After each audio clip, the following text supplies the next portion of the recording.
ऐसे हाथ उठाया कि पिताश्री हमको भी गोद में ले लें बैठने के लिए। डाह भरे शब्दों से हाथ पकड़ा, इसे झिटिक दे। हाँ माना तुम महाराज का बेटा है तो क्या हुआ, लेकिन मेरी कोख से तो नहीं पैदा हुआ ना, सौत की कोख से पैदा हुआ है। और झिटिक दिया ध्रुव। अंदर अब बालक है, कुछ कह नहीं सकते, रो दिया। रोते हुए अपनी माता के पास बहुत धीरे टूट गया सुनीति जी का। तो मुझे लगता है कि तुम चाहो तो ऐसा पद प्राप्त हो सकता है जिसे ब्रह्मा भी नमस्कार करें। ऐसा पद एक बालक 5 वर्ष की अवस्था है। श्रीमद् भागवत महापुराण। महाराज मनु शतरूपा का आपने महिमा सुनी। उनके 2 पुत्र थे, उत्तानपाद, प्रिव्रत। उत्तानपाद छोटे, प्रिव्रत बड़े। उत्तानपाद महाराज के 2 पत्नियां थी, सुनीति और सुरुचि। छोटी वाली पत्नी बहुत सुंदर, तो राजा की बहुत प्रिय थी। उत्तानपाद राजा की बड़ी प्रिय रानी थी सुरुचि। और जो सुनीति थी वो बड़ी रानी थी और बहुत धर्मज्ञ थी। सुरुचि मानो नाम का पूरा प्रभाव स्वभाव पे पड़ गया। अपनी रुचि के अनुसार हो तो ठीक है, रुचि के प्रतिकूल हो तो बर्दाश्त नहीं। ऐसी छोटी रानी। और सुनीति वो रुचि के अनुसार नहीं, वो नीति के अनुसार चलती है। तो जो सुनीति से चलता है उसके ध्रुव प्रकट होते हैं। वैसे सुनीति से चलने वाले अरबों में कोई एक होंगे, और रुचि से चलने वाले, सुरुचि से चलने वाले सब हैं। और राजा को रुचि प्रिय थी, सुरुचि। उत्तानपाद हम सब हैं, पैदा ऐसे हुए हैं। 2 हैं, अंदर आओ। सुमति कुमति सब के उर राही। सुमति सुनीति, और जब रुचि के अनुसार चला जाता है तो कुमति बढ़ जाती है। और कुमति अमंगल कारिणी होती है, और सुमति संपत्ति और सुख प्रदान करने वाली होती है। सुमति सुनीति, कुमति सुरुचि। अपनी रुचि के अनुसार चलना। अपनी रुचि के अनुसार थोड़ी चला जाता है, शास्त्र और गुरु की वाणी के अनुसार चला जाता है। यद्यपि राजा को सुनीति जैसी महामहिम रानी प्राप्त थी, पर वो प्यार करते थे सुरुचि को। राजा कौन है? ये जीव। ये जीव रुचि के अनुकूल चलता है। जैसी मन बुद्धि रुचि दे रहे हैं उसी की सलाह में भटकता चला जाता है। और जो सुनीति बुद्धि होती है वो भटकने नहीं देती। नहीं, ये गलत है, नहीं होगा, ये शास्त्र विरुद्ध है, ये धर्म विरुद्ध है। राजा को सुरुचि अधिक प्रिय थी। सुनीति जी के पुत्र हुए ध्रुव जी, पर सुनीति को राजा प्यार वैसा नहीं करते। एक दिन राजा उत्तानपाद सुरुचि के पुत्र उत्तम को गोद में बैठाल कर प्यार कर रहे थे। अगर उत्तम न माने तो रुचि रही नहीं जाएगी। अपनी रुचि को श्रेष्ठ मानने के कारण ही, मान्यता देने के कारण ही दुर्गति होती है। वो उत्तम को दुलार कर रहे थे, तो ध्रुव जी राजा के समीप गए, महाराज उत्तानपाद के। और ऐसे 5 वर्ष के बालक थे, ऐसे हाथ उठाया कि पिताश्री हमको भी गोद में ले लें। अब ये सुरुचि के खिलाफ हुई ना, कि जहां मेरा पुत्र वहां सौत का पुत्र कैसे। घमंड में भरी हुई सुरुचि ने देखा कि प्रयत्न कर रहा है पिता की गोद में बैठने के लिए। डाह भरे शब्दों से हाथ पकड़ा, इसे झिटिक दे। तू इस सिंहासन पर बैठने का अधिकारी है। हाँ माना तुम महाराज का बेटा है तो क्या हुआ, लेकिन मेरी कोख से तो नहीं पैदा हुआ ना, सौत की कोख से पैदा हुआ है। तो अभी नादान है, तुझे पता नहीं कि सिंहासन पर बैठने के लिए मेरी कोख से पैदा हुए पुत्र का ही अधिकार होगा। ये दुर्लभ इच्छा तेरी पूर्ति होने वाली कभी नहीं। और झिटिक दिया ध्रुव को। एक बात सुरुचि के मुख से बहुत अच्छी निकल गई। तपसा आराध्य पुरुषम तस्यैवानुग्रहेण में गर्भे त्वं साधयात्मानम यदि इच्छसि नृपासनम। भगवान जब कृपा करते हैं तो प्रतिकूलता मिलती है, और प्रतिकूलता भगवान की तरफ बढ़वाती। विपत्ति, दुख, अपमान, प्रतिकूलता, ये भाग्यवान को जब मिलती है तो भगवान की तरफ बढ़ते हैं, और अभागी को जब मिलती है तो इसी में डूब जाता है। ऐसे अपमानित करना छोटे बालक है, तू पिता की गोद में बैठने का अधिकारी नहीं, क्योंकि तू दूसरी माता के गर्भ से, माना तू राजा का पुत्र है, लेकिन मेरी कोख से जन्मे तब तू अधिकार प्राप्त करेगा। तपसाराध्यम पुरुषम तस्यैवानुग्रहेण में। जा, परम पुरुष भगवान की आराधना कर और उनकी कृपा मना और फिर मेरे गर्भ से जन्म ले, तब इस सिंहासन पर गोद पे बैठने का अधिकारी होगा। ध्रुव जी को बहुत बुरा लगा मां का व्यवहार। अंदर अब बालक हैं, कुछ कह नहीं सकते, रो दिया और बहुत ही हृदय में कष्ट हुआ कि ऐसा कैसे, मेरे भी पिता हैं, मेरी भी मां तो इनकी रानी है। ऐसा कटुवचन महाराज भी सुन रहे हैं, कुछ बोल नहीं रहे। और सुरुचि तो कड़वा बोलकर झिटक ही दिया। महाराज की मुख की तरफ देखा ध्रुव जी ने, एक शब्द नहीं। तो रोते हुए अपनी माता के पास गए। ये देखो सुनीति शिशक शिशक कर रोकर मां से लिपट गए। मां ने गोद में उठा लिया। क्या हुआ बेटा? तो जदासी थी वो बोली कि ऐसी ऐसी घटना घटी, सुरुचि जी ने ऐसा ऐसा बर्ताव किया। महाराज कुछ बोले नहीं। बहुत धीरज टूट गया सुनीति जी का। देखो विपत्ति भगवान की प्राप्ति कराने वाली है। वो बहुत से शोक में, क्योंकि महाराज बात भी नहीं करते थे और कम से कम बेटे को दुलार कर लेते। बेटे का अपमान, तो रुदन को बहुत रोका कि अगर हम रुदन करने लगी तो मेरा बेटा तो धैर्य ही टूट जाएगा। आंसुओं को अंदर ही रोक करके कहा, बेटा पहली बात तो यह है कि जो तुम्हारा अमंगल करे उनका कभी अमंगल नहीं सोचना चाहिए। ये सुनीति, ये नीति है। जो तुम्हारा अमंगल करे उनके लिए भी अमंगल नहीं सोचना। धन्य है मां जो ऐसा उपदेश कर रहे। बेटा जो दूसरों को दुख देता है उसको अंततो गत्वा दुख भोगना पड़ता है। ये सुनीति। तुम उसके दुख की कामना मत करो, वो खुद भोग लेगा। उमा क्षमा सापौते भारी, अपने कर्म जाय अपकारी। अपकार, अवहेलना, दुख, प्रतिकूलता, निंदा, अपमान करने वाले के लिए तुम कुछ मत सोचो। उसका कर्म ही उसको नष्ट कर देगा। तुम क्षमा कर दो। और जो तुम्हारी माता सुरुचि ने कहा ना, बहुत सुंदर लगा मुझे। उन्होंने कहा ना कि ठीक है तुम राजा के पुत्र हुए तो क्या हुए, तो बेटा महाराज मुझे पत्नी की दासी भी स्वीकार करने में अब लज्जा आती है उनको, क्योंकि नवीन रानी मिल गई है तो मुझे दासी भी नहीं मानते, पत्नी की क्या बात। पर बेटा एक बात तुम्हें बहुत अच्छी मां ने कही कि तुम भगवान नारायण की आराधना करो। तो यह बात हमें बहुत अच्छी लगी। क्या बेटा तुम उन माता की बात मानोगे? और मेरी भी सहमति है कि तुम भगवान की आराधना करो। और देखो भगवान की आराधना करने से तुम्हारे परदादा ब्रह्मा जी को परमेष्ठी पद प्राप्त हुआ। तो मुझे लगता है कि तुम चाहो तो ऐसा पद प्राप्त हो सकता है जिसे ब्रह्मा भी नमस्कार करे, ऐसा पद। इसीलिए माता और पिता सबसे बड़े गुरु माने गए हैं। अगर गलत सलाह दे दे तो जीवन बर्बाद हो जाए बच्चे का, और अच्छी सलाह दे दे तो जगत बंदनी पुत्र हो जाए।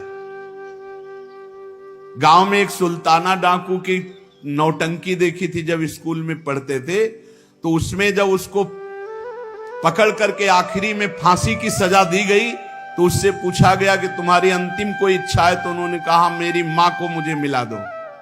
तो अंतिम इच्छा पूर्ति करने के लिए मां को मिलाया गया तो मानो गले लग रहा हो ऐसा दिखाई दिया और नाक काट ली अपने दांत से अपनी मां की।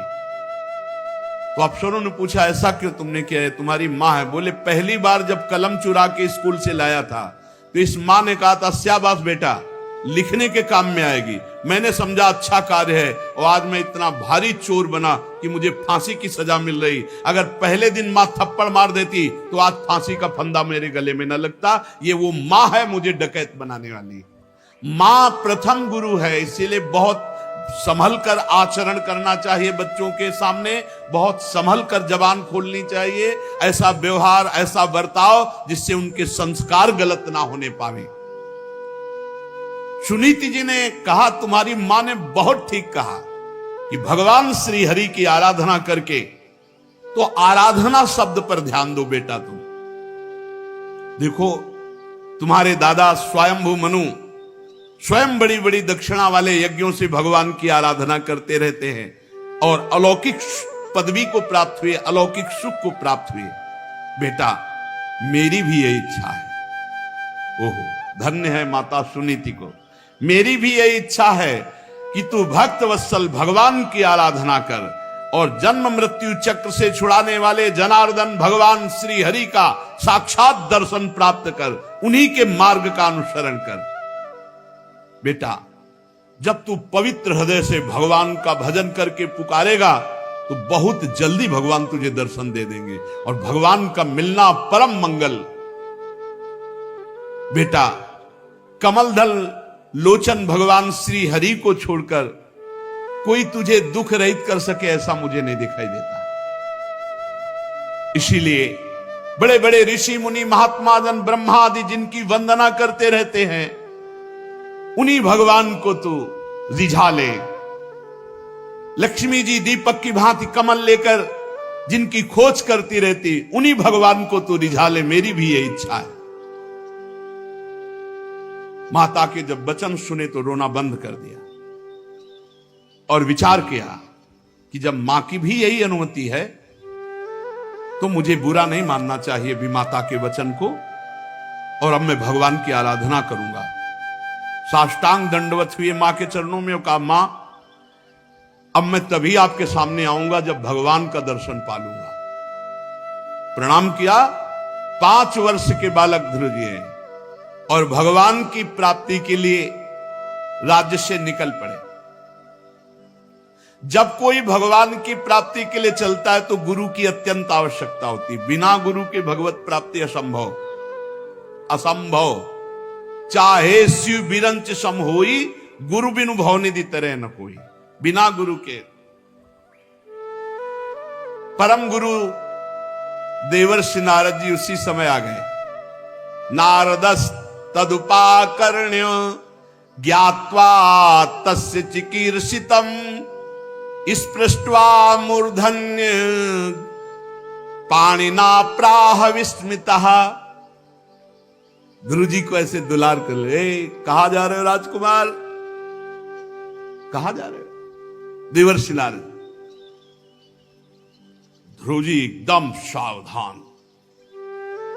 नारद जी देख रहे कैसा स्वभाव इस बालक का दृढ़ है, मतलब एक नेत्रों से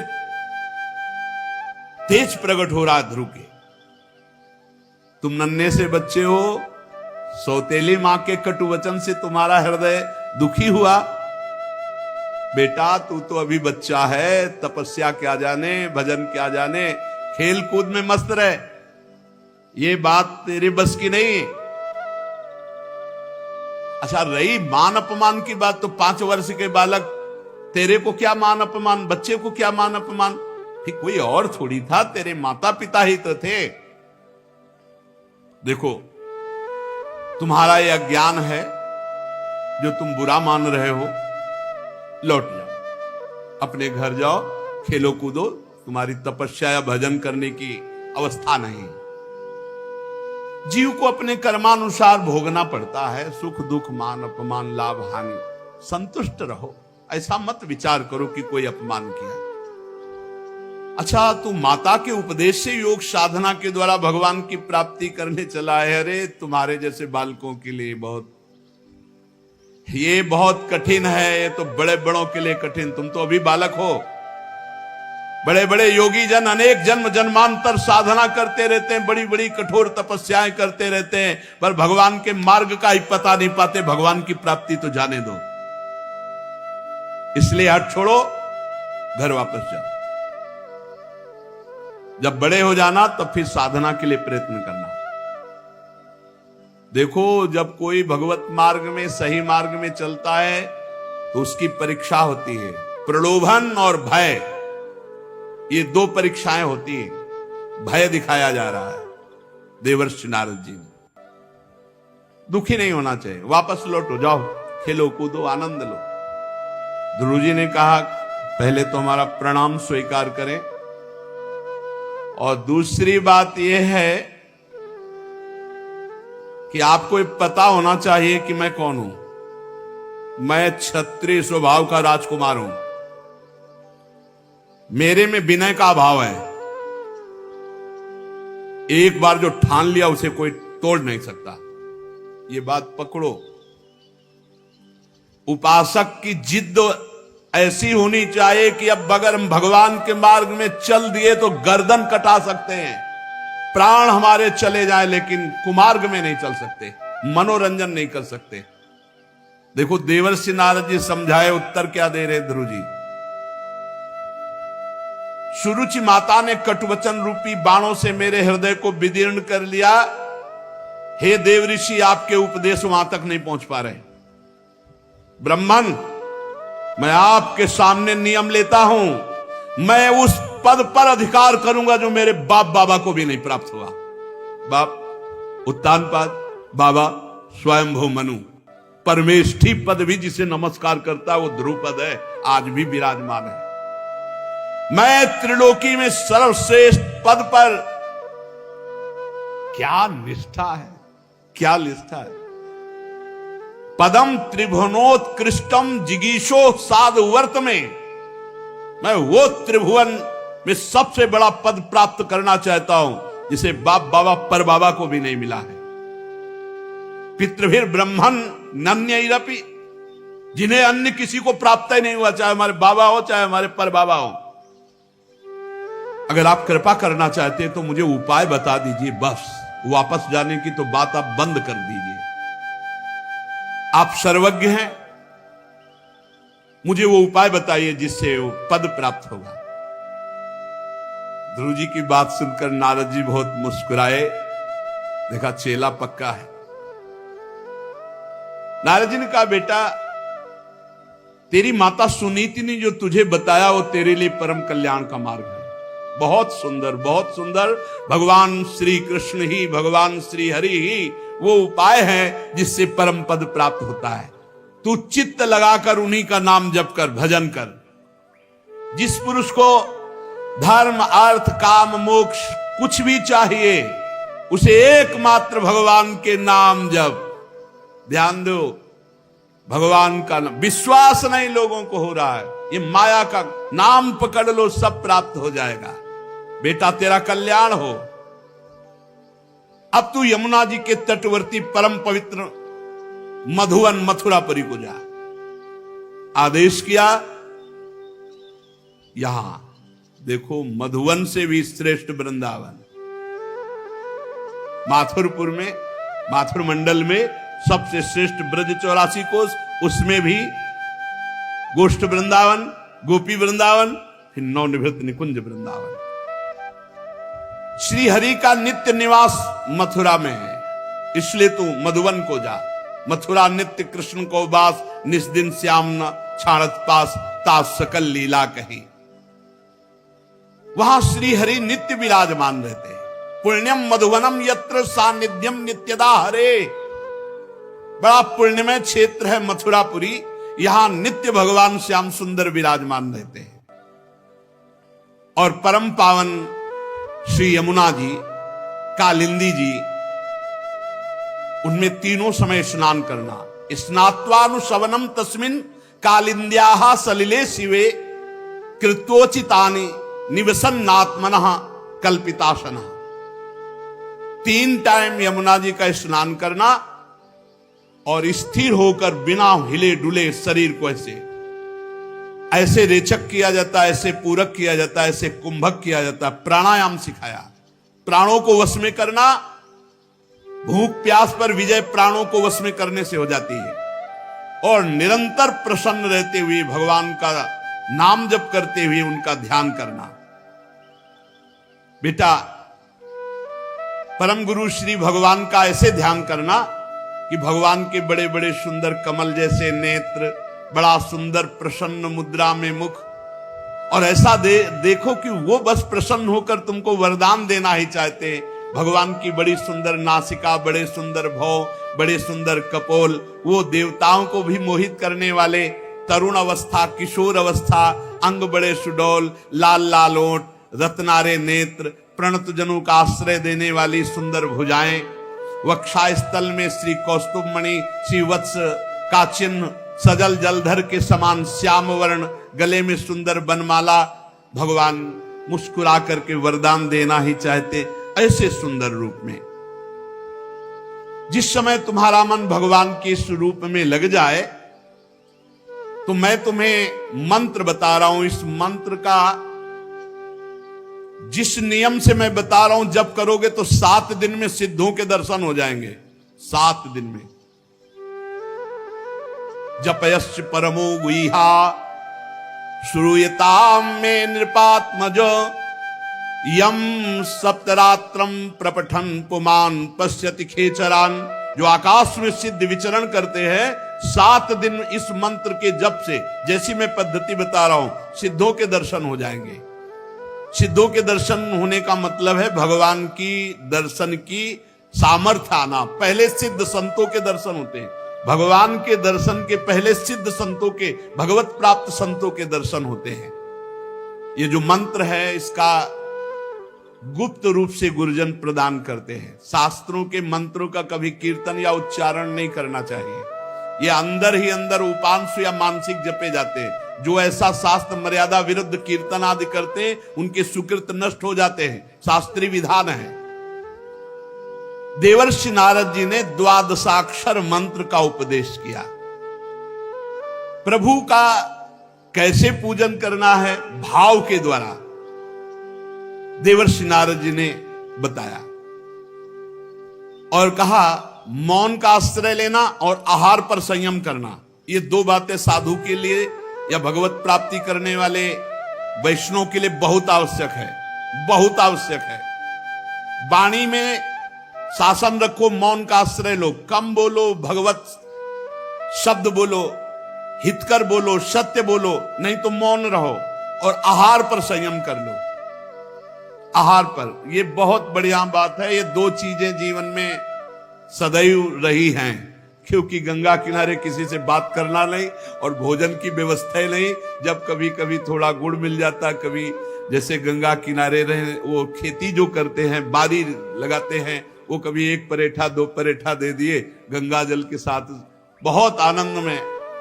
ये साधक को 2 चीजों पर ध्यान देना चाहिए, वाणी, मौन, आहार थोड़ा। देखो अभ्यास है, जैसा कर लो। एक एक कवल कम करते जाओ, कम होता जाएगा, और एक एक कवल बढ़ाते जाओ तो पेट बढ़ता जाएगा, चर्बी बढ़ती जाएगी। भजन वजन तो होना नहीं फिर। भोजन नीरस, भजन सरस, और भोजन सरस तो भजन नीरस। नारद जी ने उपदेश किया कि भगवान की सबसे बड़ी पूजा क्या है? मौन रहना और आहार को बहुत लघु रूप में करना, और निरंतर भगवान के इस मंत्र को और इसी मंत्र से भाव के द्वारा पूजन करना। इस प्रकार जब हरि का मन वाणी शरीर से पूजन होगा तो तुम्हारा हृदय पवित्र हो जाएगा। निश्चल भाव से जब भगवान का ये 12 मंत्र जब करोगे तो भगवान बड़ी जल्दी आकर आपको दर्शन देंगे। गुरुदेव ने मंत्र दिया, साधन बताया, भगवान का रूप। श्री ध्रुव जी ने नारद जी की 4 परिक्रमा की गुरुदेव की। धन्य है। देखो भगवत मार्ग में चले तो गुरु मिल गए। साष्टांग दंडवत प्रणाम किया और उनके चरण चिन्ह से रज माथे पे लगाई। ध्रुव जी के ऐसे गुरुदेव दुलार कर रहे हैं, जाओ बेटा, निश्चित भगवान श्री हरि मिलेंगे। नारद जी को उपदेश पाकर ध्रुव जी ने प्रणाम करके, रज लेकर के, उनका आशीर्वाद लेकर मथुरापुरी की यात्रा की, मधुबन की। नारद जी महाराज उत्तानपाद के महल में पहुंचे। उन्होंने बड़ी पूजा की, आराम से। नारद जी ने कहा तुम्हारा मुख सूख रहा है, किस विचार में पड़े हो? क्या कमी आ गई जो तुम्हारा मुख सूख रहा है? महाराज उत्तानपाद। तो राजा ने कहा महाराज अब मुझे बड़ा पश्चाताप हो रहा, मैं निर्दयी हूं। हाय 5 वर्ष का नन्हा सा मेरा बच्चा मेरी गोद में बैठना चाह रहा था, मैंने कुछ नहीं बोला और इसने बहुत कटु वचन बोलकर निकाल दिया। हाय हाय, कहीं ऐसा ना हो कि जंगल में कोई भेड़िया खा जाए, कोई राक्षस ऐसा बालक मेरी गोद में प्रेमवश चढ़ना चाहता था, मैंने बिल्कुल आदर नहीं किया, महाराज मैं बहुत दुखी हूं। नारद जी ने कहा तुम उसके लिए चिंता मत करो, कोई साधारण बालक नहीं है, उसके रक्षक स्वयं भगवान श्री हरि हैं, कोई भेड़िया और राक्षस उसे देख भी नहीं सकता। तुम उस बालक के प्रभाव को नहीं जानते हो, उस बालक का प्रभाव त्रिभुवन में फैलने वाला है। वो बालक बड़ा समर्थ है, जिसे बड़े बड़े लोकपाल नहीं कर सकते, उस काम को बालक पूरा करके शीघ्र तुम्हारे पास आएगा और तुम्हारा यश बढ़ेगा, क्योंकि तुम उसके पिता हो। देवर्षि नारद की बात सुनकर कुछ तो संतोष हुआ उत्तान पादकों पर। ध्रुव की चिंता में वो ध्रुव जी मधुवन मथुरापुरी आए और जैसा गुरु जी ने कहा था त्रिकाल स्नान यमुना जी का, और उसी रात से उपवास शुरू कर दिया, एकाग्रचित होकर बस वही द्वादशाक्षर मंत्र जो गुरुदेव ने दिया। 3 रात्रि के अंतर में शरीर निर्वाह के लिए एक कैथा का एक पेड़ होता है, इतना बड़ा फल होता है, ऊपर बड़ा कठोर होता है और खटमिठा सा अंदर इतना गूदा होता है, बस एक गूदा, एक फल का गूदा 3 दिन 3 रात व्यतीत होने पर, फिर इसके बाद 3 दिन 3 रात व्यतीत होने पर एक बेर इतना बड़ा फल, वो ऊपर से उसमें कुछ होता है, अंदर केवल गुठली होती है, गुठली हटी हो थोड़ा सा इतना होता है। इसके बाद 1 महीना व्यतीत किया ऐसे, 3 दिन में एक कैथा, 3 दिन में एक बेर, ऐसे। दूसरे महीने में बेर और कैथा भी छोड़ दिया। 6 दिन में सूखे पत्ते जो पेड़ के नीचे गिरते उनको चबा लेते और रात दिन द्वादशाक्षर मंत्र का जप। तीसरे महीने पर 9 दिन पर केवल 1 अंजुली जल पी लेते, पत्ते भी खाना छोड़ दिया। चौथे महीने में जल पीना भी छोड़ दिया, केवल श्वास, बस वायु चल रही है, और वायु भी 12 दिन तक रोकने लगे। 12 दिन वायु ही नहीं लिया। पर बहुत विचित्र, 5वें महीने में श्वास को जीतकर एक पैर केवल खंबे केवल खड़े होकर के, जैसे खंबा, ऐसे एक पैर केवल, दोनों हाथ ऊपर उठाए, श्वास को रोक लिया, मन को खींचकर परमात्मा में पूर्ण स्थित, श्वास बंद। गजब की साधना, गजब की। जे ही परब्रह्म की धारणा करके श्वास बंद करके हाथ उठाए, 12 दिन तक श्वास ले, त्रिभुवन कांप उठा। जैसे ध्रुव जी ने श्वास रोक करके समाधि भाव से, तो पृथ्वी कांपने लगी, त्रिभुवन में हाहाकार मच गया, बड़े बड़े देवता लोकपाल ब्रह्मादि भयभीत हो गए, श्वास सबकी रुक गई, सबकी। ध्रुव जी ने अपनी रोकी तो सबकी रुक गई, अन्य जीवों का सब श्वास प्रश्वास रुक गया।